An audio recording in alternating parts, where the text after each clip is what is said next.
मित्रों नमस्कार। Parameter of law channel पर मैं आपका मित्र रिटायर्ड जज अशोक शर्मा आपका हार्दिक अभिनंदन करता हूं। आज मैं आपको इलीगली टर्मिनेटेड जो एम्प्लॉय होते हैं कब उन्हें कंपनसेशन मिलेगा, कब उनको रीइंस्टेटमेंट मिलेगा, कब बैक वेजेस मिलेगा, ये सारी बातें बताऊंगा। टॉपिक काफ़ी सेंसिटिव है।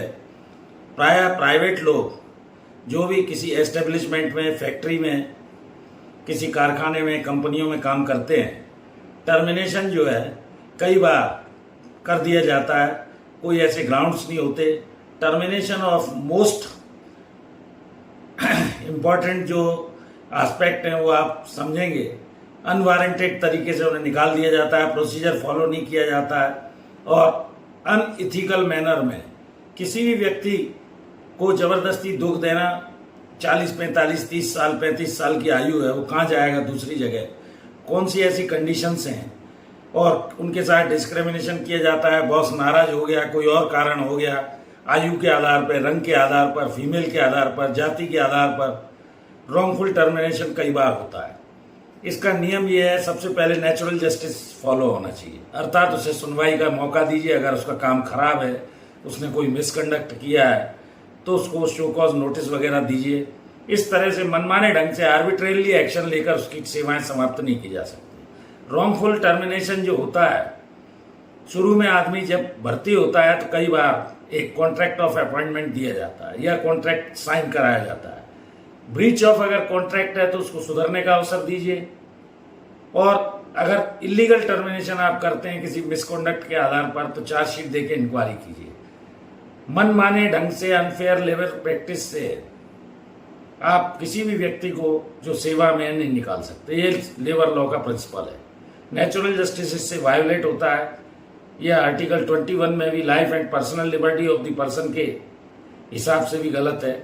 तो पर्सनल अगर बॉस के साथ आपकी नहीं बन रही है, किसी कारण से बॉस चिढ़ गया है, नाराज है और वो आपको परेशान करने की नीयत से आपकी सेवाएं समाप्त कर देता है, तो आपको क्या करना चाहिए? सबसे पहले क्या एक्शन आप ले सकते हैं ये जानिए।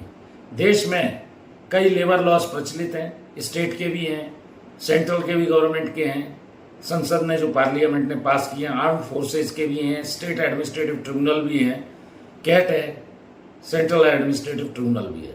अलग अलग जगह पर जो भी फोरम है, प्रॉपर फोरम, वो आप वकील से राय लीजिए।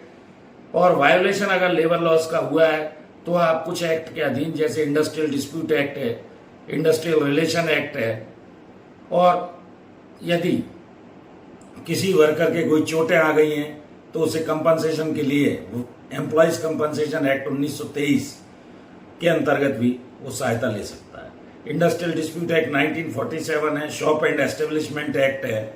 ये सारे कितने घंटे काम लेना है, कब ओवर टाइम देना है, क्या सर्विस कंडीशन रहेंगी, तो आप वकील की हेल्प लेकर एडवाइस लीजिए। और पहले ह्यूमन रिसोर्सेज जो आपका डिपार्टमेंट है उसमें आप इस बारे में एक लिखित शिकायत दीजिए अगर आपको कोई प्रॉब्लम है। बात नहीं बनने पर आप लेबर नोटिस देकर बाद में लेबर कमिश्नर के यहाँ जा सकते हैं।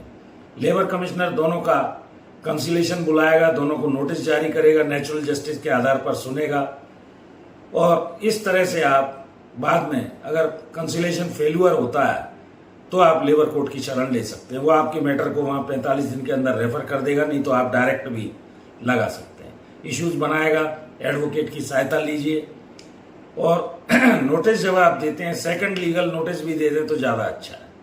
तो इस तरह से अगर आपका कंसिलेशन समाधान कार्यवाही जिसमें मैनेजमेंट का कोई आदमी उपस्थित होता है, मैनेजर उपस्थित होता है, आप उपस्थित होते हैं, एम्प्लॉयर नहीं आता है और आपके मामले को लेबर कोर्ट भेज दिया जाता है, प्रक्रिया अपनाइए।